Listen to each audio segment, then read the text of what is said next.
ప్రభు పేరట మీ అందరికీ శుభాభివందనములు. ఈరోజు దేవుని వాగ్దానము, నిన్ను ఏ మాత్రమును విడువను, నిన్ను ఎడబాయను. హెబ్రీలకు రాసిన పత్రిక 13వ అధ్యాయం 5వ వచనం.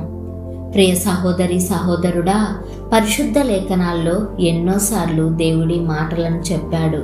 కనుక ఈ వాగ్దానంలో ఎప్పుడు చిన్న సందేహం కూడా మన మనసులోకి రానియకూడదు.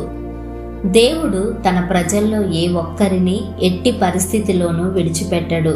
కాబట్టి ఏ ఒక్కరు కూడా నేను దేవుని చేత విడిపించబడ్డాను అని అనుకోవడానికి వీల్లేదు. అయితే మనకు శ్రమలుండవు, కష్టాలు రావు అని దేవుడి వాగ్దానం చేయడం లేదు. కానీ శ్రమలు, కష్టాలు, సమస్యలు, ఇబ్బందులు ఏమున్నా సరే మనలను విడిచిపెట్టను అని అంటున్నారు. మనకు తెలియని దారుల్లో ప్రయాణించడానికి మనం పిలువబడవచ్చు, కానీ ప్రభు తోడు, సహాయం, కృపా సమృద్ధి మనకెప్పుడూ ఉంటాయి. మేలిమి బంగారం కంటే ఆయన విలువైన వాడు, గొప్ప ధననిధి కంటే ఆయన అనుగ్రహమే కోరదగినది.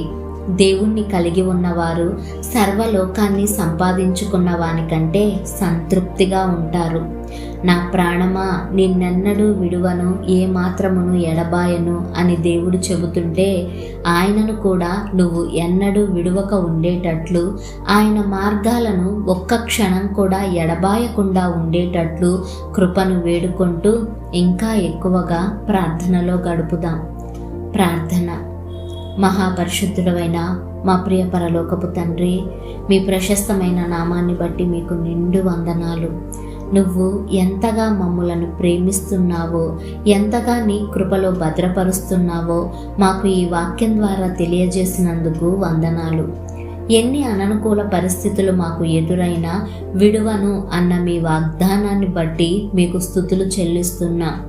మేం కూడా ఎన్నడూ నిన్ను విడవకుండా, ఎడబాయకుండా జీవించే జీవితాలను మా అందరికీ దయచేయమని యేసు నామమున ప్రార్థిస్తున్నాము తండ్రి.